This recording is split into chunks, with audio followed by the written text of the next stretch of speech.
Hey everybody, thanks for joining us at noon. I'm Dustin Grove here with meteorologist Sean Ash. What a start to the holiday weekend. Sun and 70s. Does it get much better? Not in my book, partner. It will get cooler, I'm going to tell you that here, so we won't let folks know about that. Stick around for the 7-day, but let's take care of business here. Most areas seeing a good dose of sunshine at this hour. However, we do have a couple of areas of some cloud cover that we want you to know about. That will be thinning out as we go into the afternoon here. So let's dive in. We'll show you visible satellite with radar. These aren't rain producing clouds, but yeah, been blocking the sun there for the better part of the morning in Tipton and Anderson, Newcastle. Low cloud cover caught underneath something we call a temperature inversion.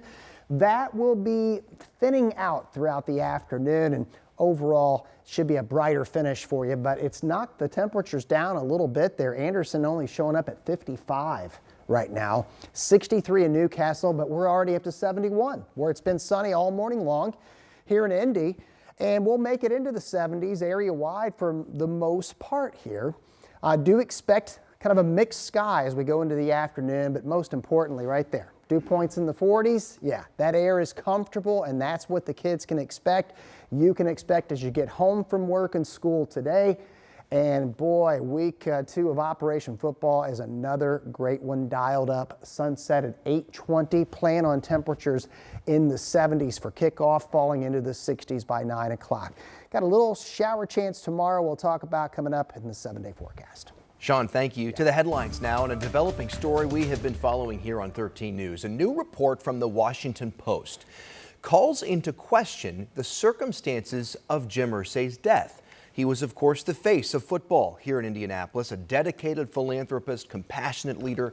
His death sent shockwaves through our city. Now we're talking with Washington Post, one of the reporters who wrote this story after new details of Irsay's struggle with addiction. The people who are telling us about his relapse, they all loved him too, and they believe this doctor played a role in his death. Will Hobson is one of 3 Washington Post reporters looking into Irsay's death. Irsay made no secret of his struggles with mental health and addiction. Hobson tells us he talked with 5 people close to Irsay who confirmed a relapse. They say Irsay had been taking opioid pills and getting ketamine. According to the Post, sources say the drugs came from a prominent addiction specialist in California. The Post cites 3 overdoses in the last 5 years of Irsay's life, including one in 2023 at his home in Carmel. At the time, the Colts told 13 News Irsay was getting treatment for a, quote, severe respiratory illness. You know, the Colts misled the public about what was going on with Mr. Irsay over the last 2 years of his life, and the manner in which the team handled his death allows for the possibility that it wasn't sufficiently investigated. Irsay's death was ruled cardiac arrest caused by pneumonia. He died back in May at the Beverly Hills Hotel. Police there in Beverly Hills say their investigation into Irsay's death is closed.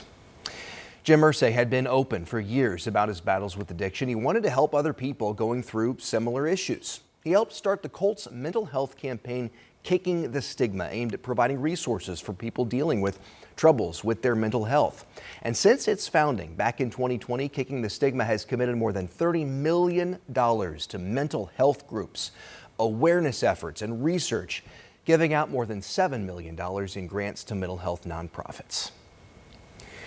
Other news now, we are monitoring a water main break on the city's northwest side, and it apparently is having a pretty major impact on traffic. This is near 38th and Georgetown. Let's take you to the scene here. In this video, this is from earlier today, you can see water gushing up from the road. Citizens Energy Group is working on stopping that break there, as you saw.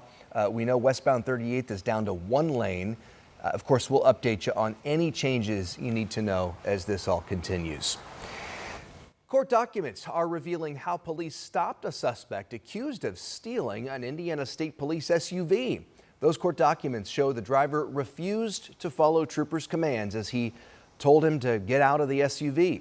Well, the trooper then used a taser and arrested the driver. The trooper says he found an officer's gun in the suspect's bag. He also says the suspect admitted to stealing the police car to go on a joyride. Earlier this month, the City County Council changed curfew times for juveniles. We told you all about this. This happened after a mass shooting in downtown Indy over the July 4th holiday weekend. Now we're hearing from the Indianapolis FOP, the Fraternal Order of Police, after a City County Council committee voted no on a proposal that would have held parents accountable for curfew violations. This proposal would have led to fines against parents, and some counselors don't like that. They say the punishment needs to be on the kids rather than parents. But the FOP president is backing the proposal. He released this statement saying, quote, "No action is an action by the council, and it will more than likely lead to a reaction from the Indiana State House." The Indianapolis Metropolitan Planning Organization is now putting nearly $2 million into an intersection that's been a trouble spot for years. This is the intersection on Indy's south side.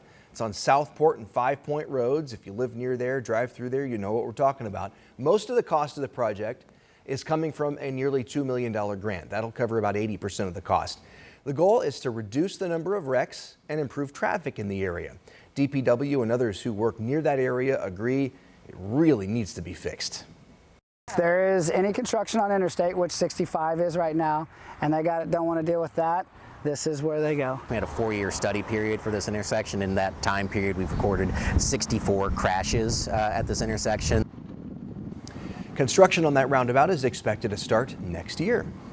We are more than a year away from the next election, and right now Hoosiers are talking about voting, specifically where to vote. The League of Women Voters hosted an event last night as Delaware County leaders consider vote centers. The group's president says it's been in the works for years, but it's never made it past the finish line. Delaware County voters have to vote at a specific location on Election Day, but vote centers would allow anybody to cast their vote at a center within the county. According to the League of Women Voters, 67 of Indiana's 92 counties have these vote centers. We should also learn if Delaware County will join that list sometime next month. The clerk scheduled a meeting for the election board on the 11th to vote on those vote centers. We'll let you know what happens.